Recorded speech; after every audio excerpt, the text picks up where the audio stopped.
Early life. I was born in Holdenville, Oklahoma in Hughes County on August the 14th, 1924.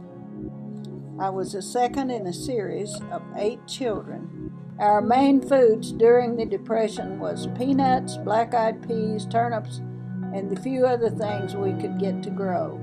I remember one year was really bad. I was about 13 years old and we moved 7 times that year. That was the year we ate mostly turnips all year long. And I don't like turnips, but I do eat them a little bit. Now this was during the Depression of 1936. This was a very hot time. Ponds went dry, cattle didn't have anything to eat. The government bought the cattle, killed them, and processed them back to us as commodity meat. Now this was the ending of the Hoover Republican days. We walked 3 miles on election night to see if Roosevelt had been elected. It was during this period that my cousin Bess took me down to meet a good-looking boy down there.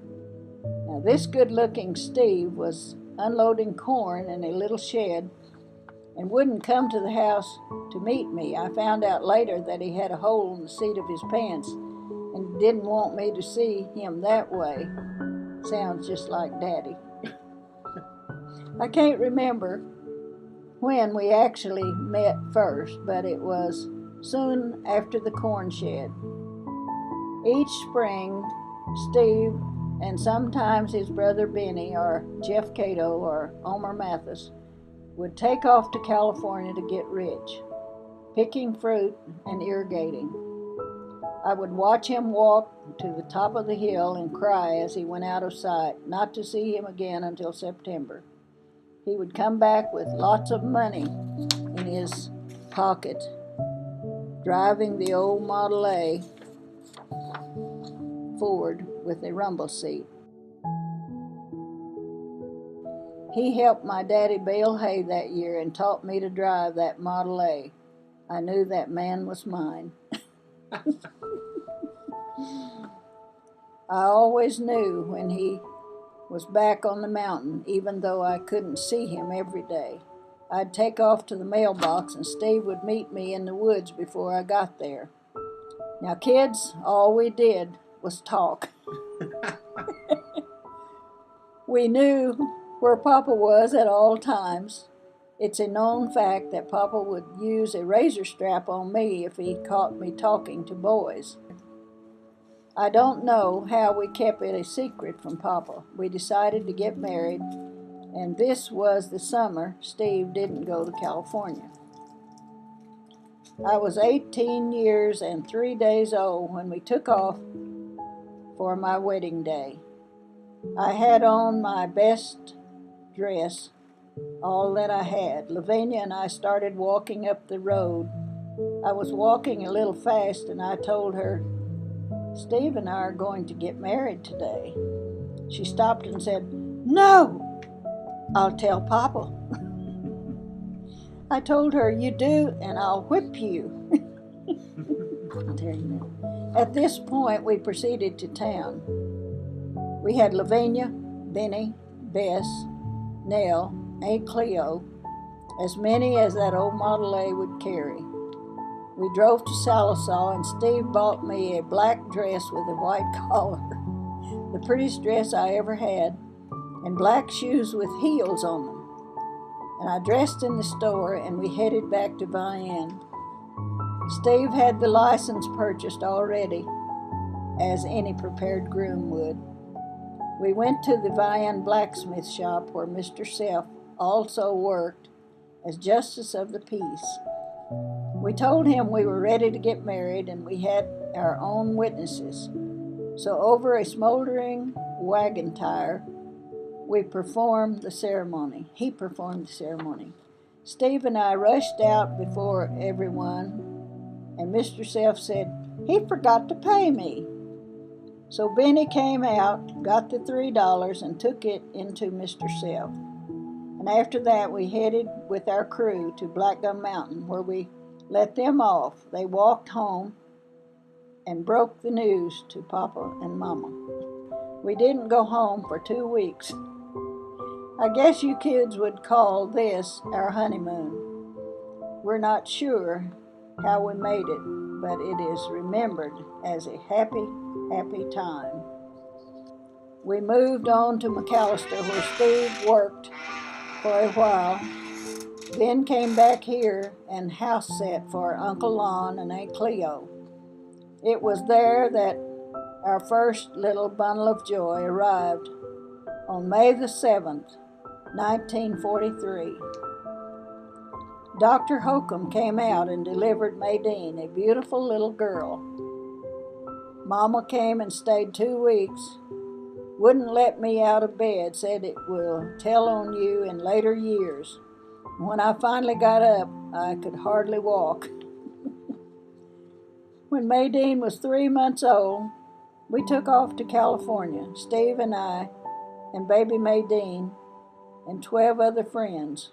We were all in one truck, and whoever was in the front held the baby. Well, now we know where Maydeen got her adventuresome spirit.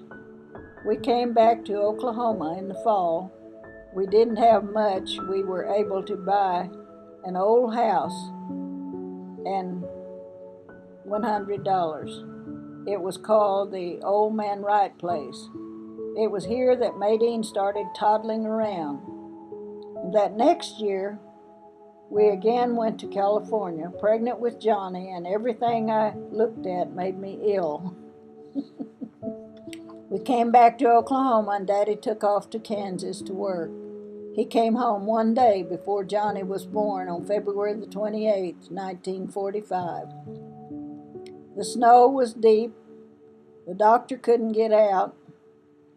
Steve and his brother, younger, went to get Grandma Pack to help deliver. But old Johnny was an hour and a half old when they got back. The one good thing about that is we saved the $25 fee for delivering a baby. The 2 grandmas and Susie took care of me, baby Johnny, and toddling Maydeen. They threatened to throw me out in the snow if I didn't do as they said. We had a happy little family. Linda and Joe were born within the next 4 years. We had 4 children in 6 years. We were very busy.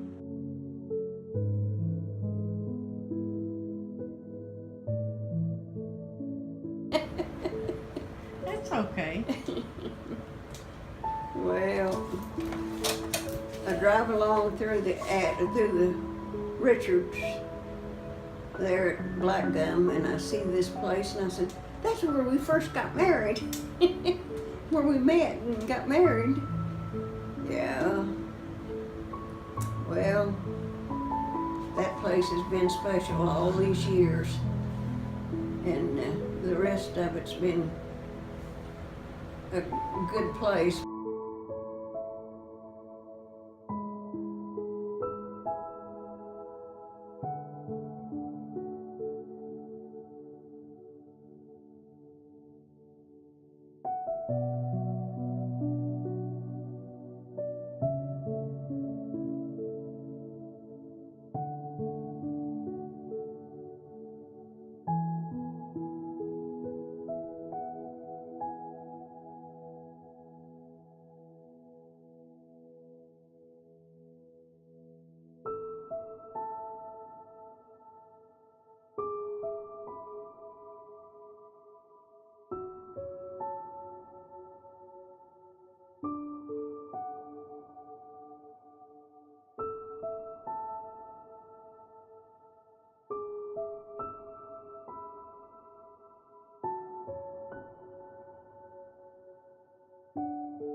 said, this is the best laugh I can get in.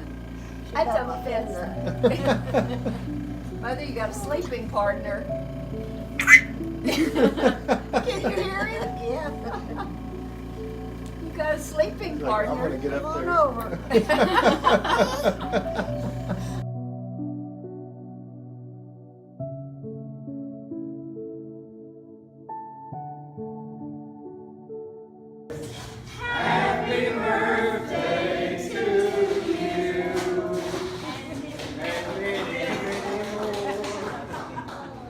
Oh, look at the baby.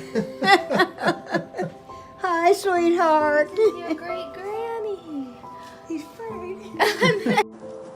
Merry Christmas.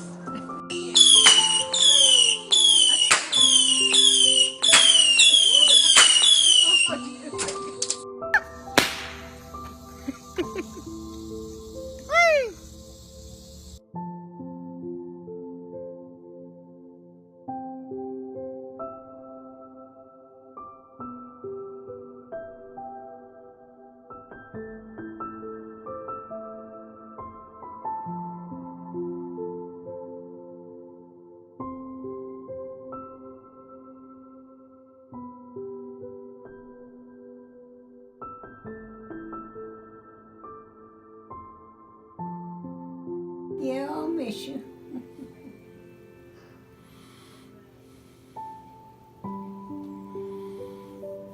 Well, I gotta go, so I'm saying goodbye. You are. Mm-hmm.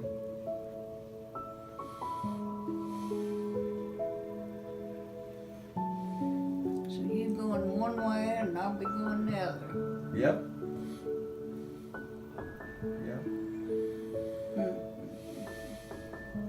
I'm gonna miss you. Give me some kisses. Huh? Give me some kisses. I love you. Mwah. I love you too.